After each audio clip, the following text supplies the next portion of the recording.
And I'm going to share my desktop and show you guys our lesson. So today we are going to talk about homework. And so every lesson, we've been going through the entire lesson in these webinars. Every lesson has 8 parts. So the first part is the theme picture. The second part is vocabulary and grammar. The third part is conversation. Fourth, we have pronunciation, where we focus on sounds and syllables. And then part 5 is the Bible story. So in this lesson, we had the story of Noah and the flood. And then then after that, we have activities where students practice the vocabulary and grammar and sounds they've been learning.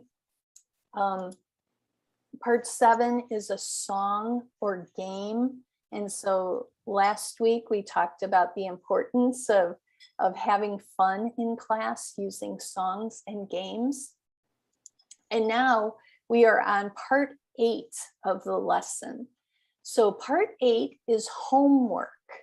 And it's really important that your students do the homework outside of class.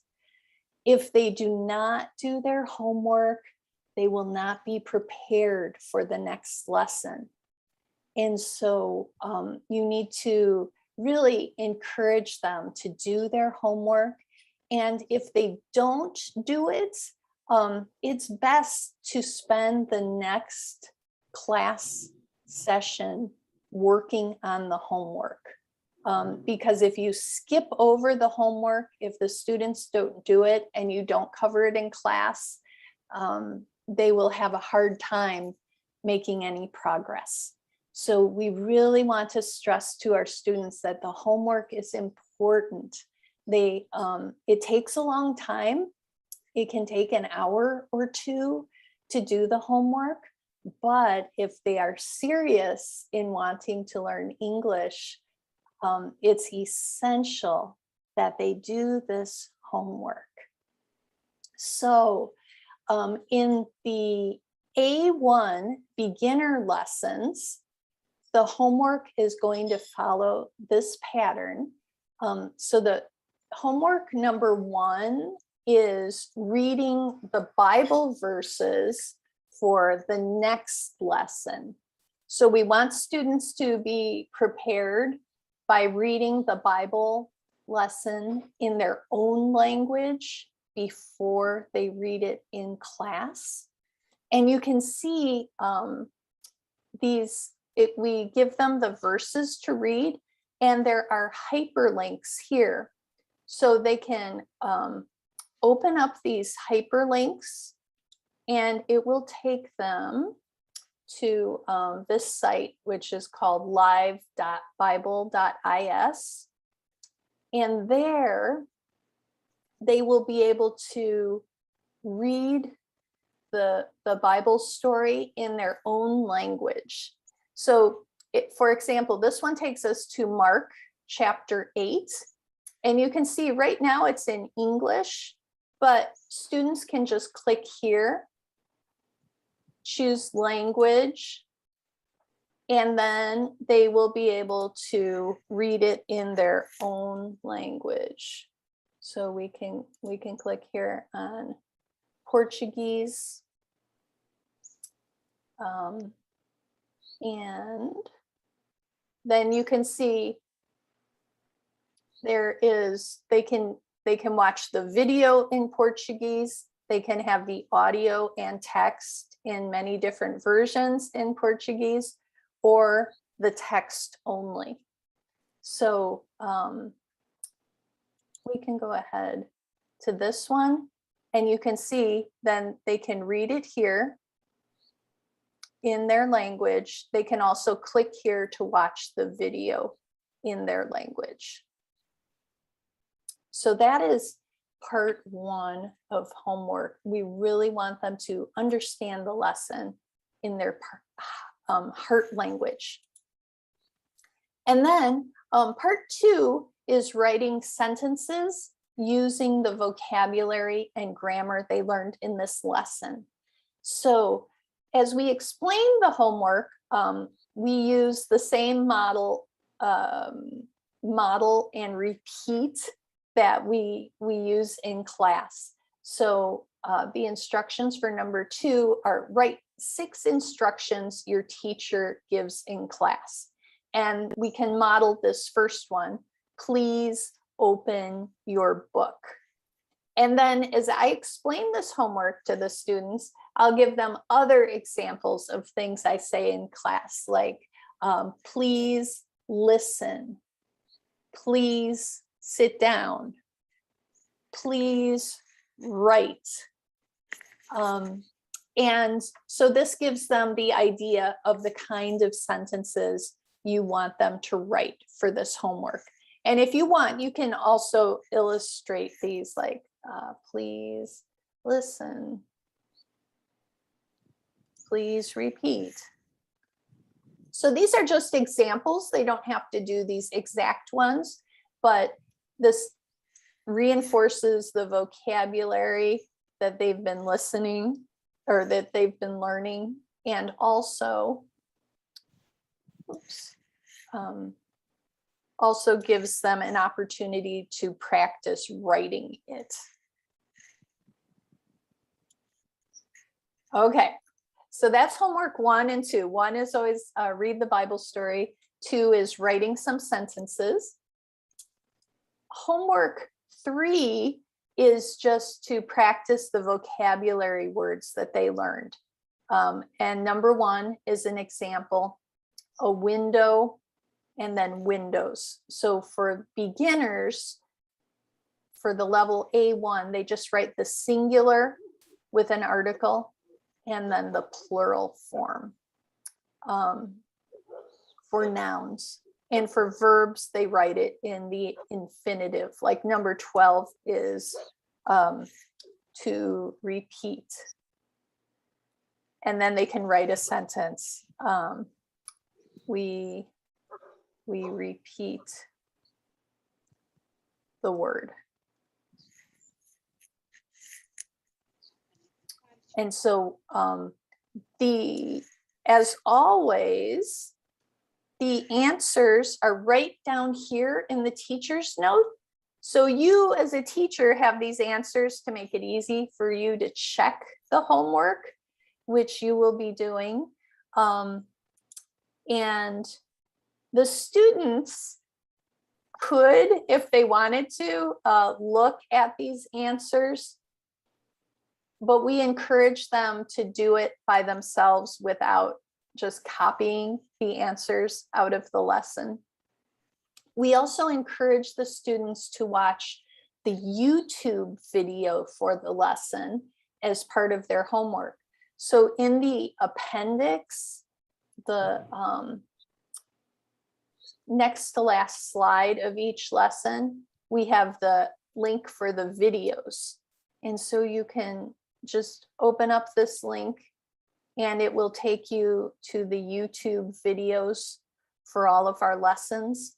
And this is a great way for students to practice because they can play the video. Here's the video for lesson 10. They can play the video, they can listen to the sound, they can practice singing the songs, and they can do it over and over again. So that's another great resource we have here. Besides the Bible story videos, we also have the Light of the World videos they can practice.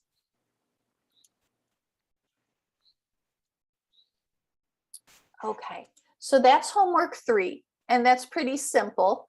And again, because the homework is the same in each lesson, the students really pick up quickly what is expected of them in these assignments. we also encourage students to have someone that they can practice with at home. So ideally, they would practice with someone who speaks English, but if they don't have anyone who speaks English at home, it's great for them to have somebody in their family or a friend or a neighbor who will practice with them and learn along with them. So it's really great when the students are sharing the Bible stories that they learned with their family. Many times mothers who are learning English will share what they're learning with their children. And in this way, the children are learning along as well. Any questions so far on part 1, 2, or 3 from the homework?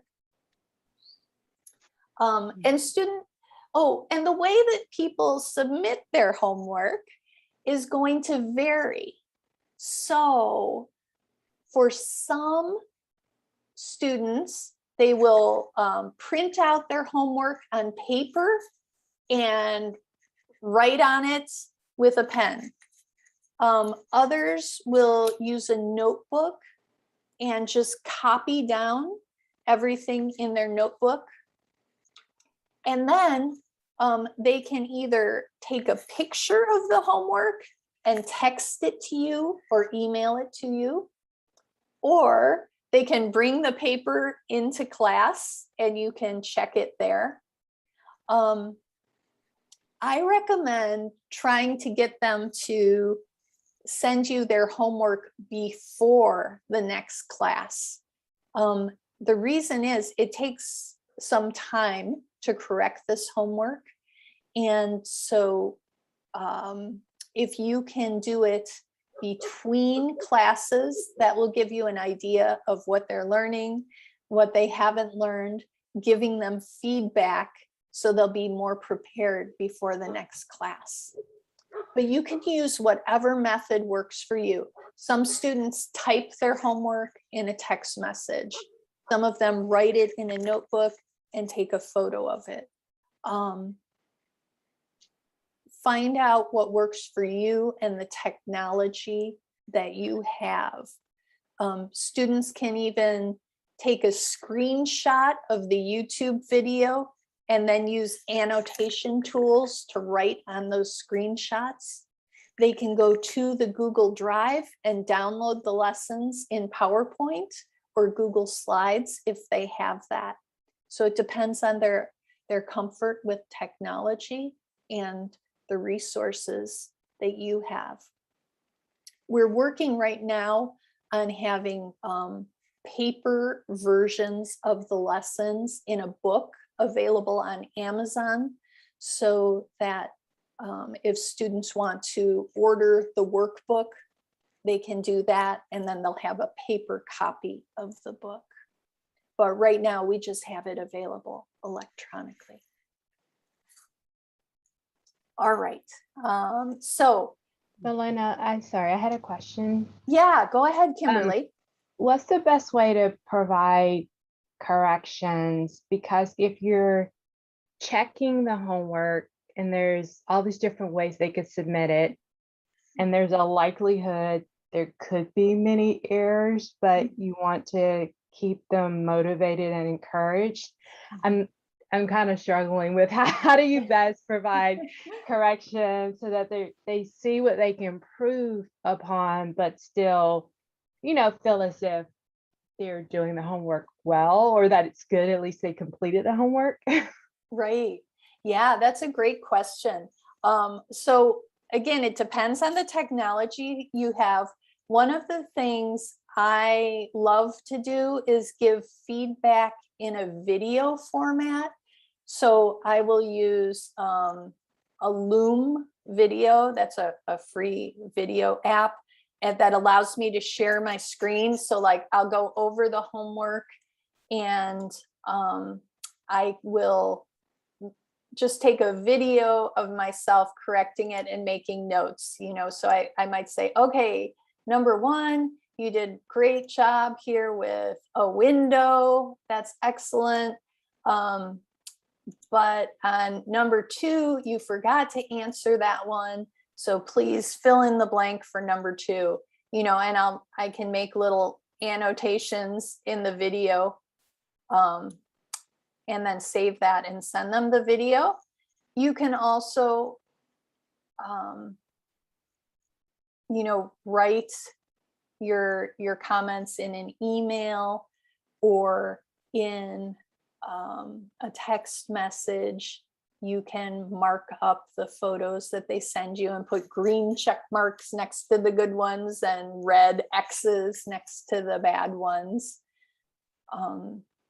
Those are just a few of the ideas. Is that helpful, Kimberly? Yeah, so if then when they come back as a class, would you pick maybe 2 or 3 common mistakes across students? Yeah, absolutely. If you've got a class and you notice that a lot of people had trouble with particular things, those are great things to review at the beginning of class before you start the new lesson.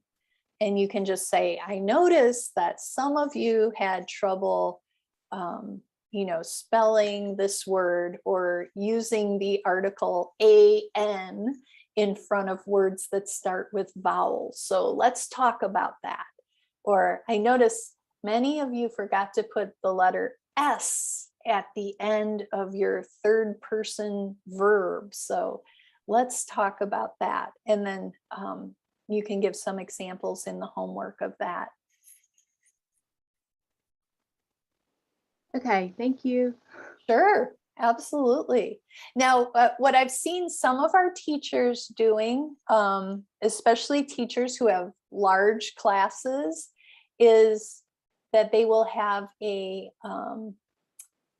their co-teacher help them with grading the homework assignments because it is time consuming. So we always recommend that if you are teaching a group, that you team teach, that you have at least one other person teaching with you. And there's a variety of reasons for that. Number one, it's a lot more fun to teach with 2 people. Another reason is that if you are going to be absent, if you're sick or you take a vacation, your class can continue because you have another teacher. And also you are training up another person. So as your ministry expands and grows, you'll have another teacher who can split off and take the classes as they get larger, and they can start training up new teachers as well. So always try to be multiplying yourself. Whenever you do something, have somebody do it with you so they're also learning how to do it. And you can even, depending on your class, sometimes the higher level students in your class can be your assistant, and they can be helping you with some things. And then as they go and progress, they might be able to start teaching lower level classes, again, as your ministry expands. So always be looking to the future. I always try to have like the class that I'm teacher training class that starts today. I've got 5 co-facilitators teaching the class with me. So they're learning how to facilitate, and then they will be able to go off on their own next time we offer it and be the lead teacher on that. But yeah, so it's great to get somebody to help you with the homework. Okay, let's go on to number 4. Uh-oh, what happened? Oh, sorry, I was annotating. I have to go back to my mouse. Here we go. So homework number 4 is practicing the sounds. And so in this lesson, we had the ah and or sounds. And so we want students to do 3 things here. They want to mark the sound. So they're going to find all of the ah sounds and circle them. And then they're also going to find all the or sounds and circle them. And then they're going to write and say the sentences. So they can listen to the audio just by clicking this little audio icon here. They can listen to the narrator read the sentences if they're not sure which ones are the ah sound. And we want them to practice writing those, so that helps them with their spelling skills, and also saying it out loud, which will help with their pronunciation. Homework 5 is reviewing the Bible story. And there's different exercises to do this. Sometimes it's fill in the blanks, sometimes it's put the sentences in sequence. But they will probably need to go back to the Bible story that they read and fill in the blanks here. And so again, number 1 is done. The people had many sins. So if they are not sure, they can go back to the story, and it says here, he was mad because the people had many sins. And so that's the word they're looking for. For part 6, they're going to choose one verse to memorize. And the memory work is really important. Even your low-level students should be able to do it. It's great because they are practicing pronunciation, they are learning new words, and they are getting scripture embedded in their hearts and minds. So they can choose one of the verses. There's 3 verses to choose from. A, B, or C. They don't have to memorize all 3. They just have to memorize one of them.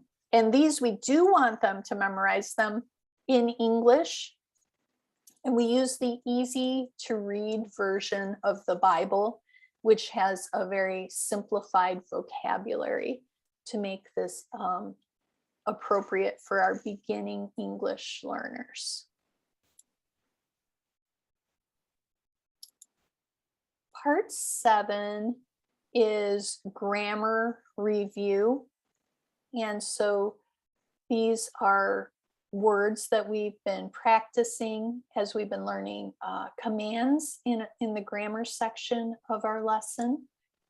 And so they're going to just fill in the blanks with the words provided. Part number 8 is everyday reading.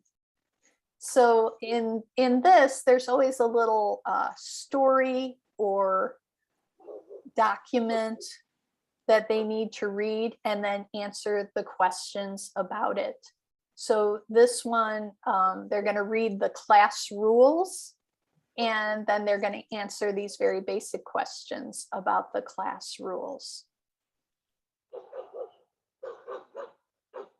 And they can do that if they have room here. They can write in the space, or they can write it in their notebook. They can, again, write it as a text message or an email message to you. Homework 9 is a writing exercise on the lesson theme. And so here they want you to write 2 instructions for each situation. For example, 2 instructions you might hear in the classroom would be, please open your notebook, or please listen and repeat. On the sports field, it might be, kick the ball over here, please, or make a goal, please. At home, when class begins, when class ends, they're going to try to come up with instructions that people might say in those situations. And then, and when you're grading these for the beginning level, The most important things we want students to be doing as they're writing sentences is starting with a capital letter and ending with a punctuation mark. So you'll always look for that. Did they start with a capital letter? Did they end with the correct punctuation mark? And you don't want to correct every single mistake that they make, especially at the beginning level. Sometimes they write a sentence and every single word is wrong in that sentence, but we can't just mark the whole thing up in red because they get discouraged. So instead, we're gonna find, something good that they did in that sentence. Here, let me write a sample sentence here to show you. So let's say we have a sample sentence of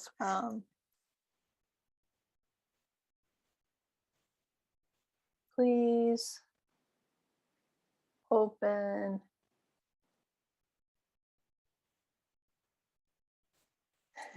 this is a typical answer we will get from a beginning student. Please open book. And we might say on that, okay, great job. You put a period at the end of that sentence. So good job remembering the punctuation. And the word open is perfect.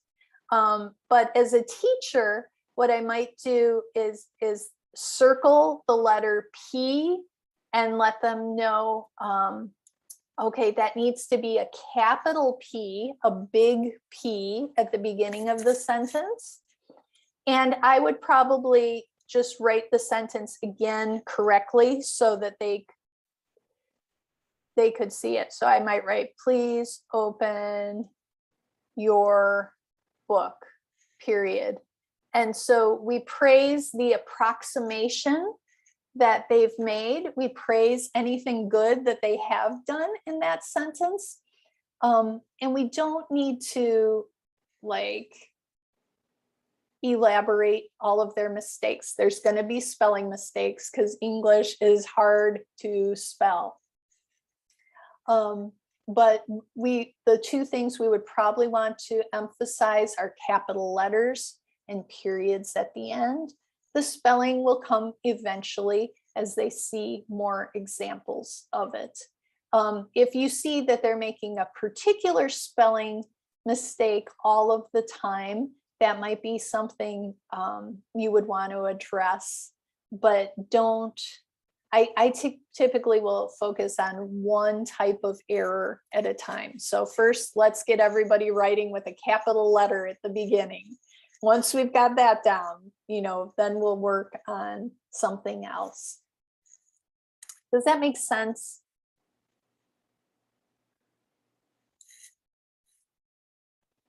Okay. And then finally, our last homework assignment is Now I Can. And we want students to just put a check mark on the things that they can do. And if they cannot do it, we want them to study those things more. So now I can give and follow class instructions. If they can do that, they'll put a check. I can understand, say, read and write the 12 vocabulary words. If they can do that, we'll put a check. I can use please and don't to use instructions. I understand why God created rainbows. So maybe they will leave that one blank. They don't understand why God created rainbows. And if you notice that they did not put a check mark on that one, you can ask them, you could give them the Bible verse citation and ask them to read it in their first language. You could have them go back to the story of Noah and in the lesson and look at the part about rainbows. Maybe they are not sure about that word rainbow, or maybe they don't they can't understand the word created. So you'll point them back where they can find the answers to that. And then at your next class session, you can talk about that a little more and make sure that they do understand. So those are typically the 10 homework assignments we have for every lesson. It always follows the same pattern, and it helps to reinforce everything that the students have been learning during that session. Any other questions you guys might have about homework?